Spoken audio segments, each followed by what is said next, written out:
కూటమి ప్రభుత్వంలో ఉన్న గందరగోళానికి నిదర్శనంగా నిలుస్తుంది ఏపీ మహిళా కమిషన్ వ్యవహారం.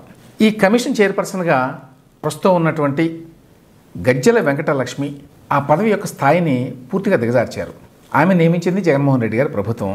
కూటమి ప్రభుత్వం వచ్చి 3 నెలలైంది. అయితే ఇప్పటి వరకు కూడా ఈ పదవి విషయంలో, ఏపీ మహిళా కమిషన్ విషయంలో చంద్రబాబు నాయుడు గారి ప్రభుత్వం ఎటువంటి నిర్ణయం తీసుకోవాలా, దాని మీద ఇంతవరకు దృష్టి పెట్టాల. అధికారంలోకి రాగానే జగన్మోహన్ రెడ్డి గారు అన్ని నామినేటెడ్ పదవుల్ని నింపేశారు. అదేవిధంగా ఈ పదవిని కూడా ఏమాత్రం ఆలస్యం చేయకుండా ఫిల్ చేశాడు ఆయన. వైసీపీ నాయకురాలుగా ఉన్న వాసిరెడ్డి పద్మ గారిని ఏపీ మహిళా కమిషన్ చైర్పర్సన్గా జగన్ నామినేట్ చేశాడు. ఆమెతో పాటు 5 సభ్యులను కూడా నామినేట్ చేశారు. కర్రీ జయేశ్వరి, గజ్జల వెంకటలక్ష్మి, షేక్ రొఖాయా బేగం, బూసి వినీత, గెడ్డం ఉమ 5 సభ్యులు. 2024 ఎన్నికలకు ముందు మార్చి నెలలో వాసిరెడ్డి పద్మ తన పదవికి రాజీనామా చేశారు as chairperson of women's commission. ఆవిడ ఎమ్మెల్యేగా పోటీ చేయాలని చెప్పి అనుకున్నట్టున్నారు. వాసిరెడ్డి పద్మ కనుక కొనసాగి ఉంటే చైర్పర్సన్గా ఆమె ఆగస్టు 2024 వరకు ఆ పదవిలో కొనసాగేవాళ్ళు. ఆవిడ పదవీ కాలం అప్పటి వరకు ఉందన్నమాట. అంటే పదవీ కాలం ఆగస్టుతో ముగిసేది. కానీ ఇప్పుడు ఆమె స్థానంలో జగన్ నియమించినటువంటి గజ్జల వెంకటలక్ష్మి ఇప్పటికీ కూడా చైర్పర్సన్గా కొనసాగుతున్నారు సెప్టెంబర్ నెలలో కూడా. అది ఎట్లా సాధ్యమో తెలియదు. ఇక అసలు ప్రశ్న, కొత్త ప్రభుత్వం రాగానే పాత చైర్పర్సన్ని, పాత మెంబర్స్ని తొలగించాలా, కొత్త వాళ్ళని నియమించాలా? కొంచెం నేపథ్యంలోకి వెళ్ళాలి.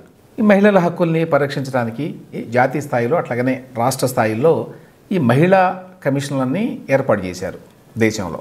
అయితే మిగతా అన్ని సంస్థల్లాగానే, అన్ని కమిషన్లలాగానే మహిళా కమిషన్లు కూడా పూర్తిగా రాజకీయమయం అయిపోయినాయి. ఏ పార్టీ అధికారంలో ఉంటే ఆ పార్టీ వాళ్ళనే చైర్పర్సన్గా, సభ్యులుగా నియమించడం అనేది ఆనవాయితీగా మారింది.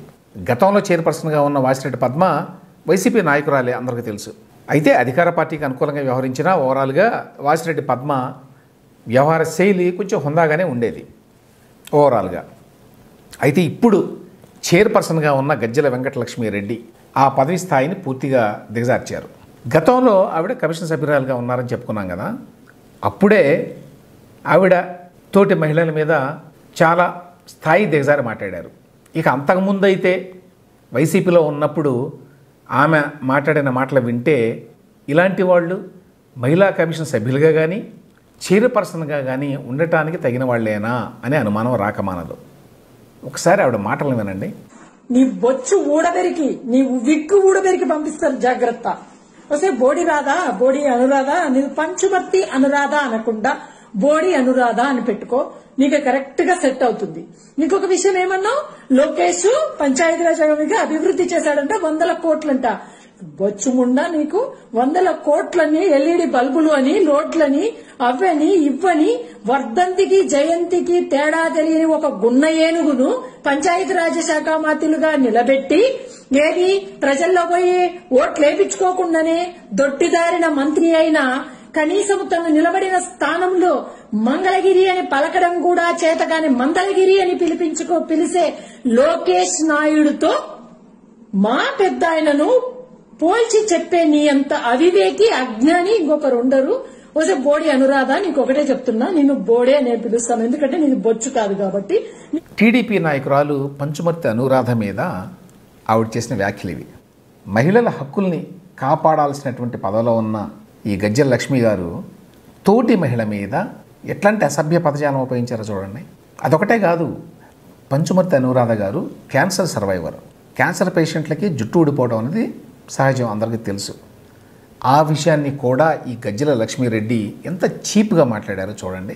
అదేవిధంగా నారా లోకేష్ను ఉద్దేశించి ఆమె వాడినటువంటి భాష వింటే ఇటువంటి వ్యక్తులు ఏపీ మహిళా కమిషన్ చైర్పర్సన్గా ఎలా ఉండగలరు, అసలు ఎలా నియమించగలరు, ఎలా కొనసాగించగలరు?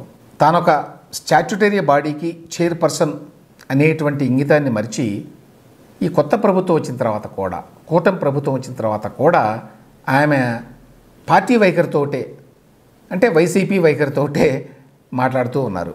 కూటమి ప్రభుత్వం ఈవీఎంలని ట్యాంపరింగ్ చేసి అధికారంలోకి వచ్చింది అని చెప్పి ఫేస్బుక్లో రాశారు ఆవిడ. ఇప్పుడు ఆవిడ ప్రభుత్వంలో భాగస్వామి. ఇది కూటమి ప్రభుత్వం కానివ్వండి, ఏ ప్రభుత్వం అయినా కూడా ప్రభుత్వంలో భాగస్వామిగా ఉన్నారు.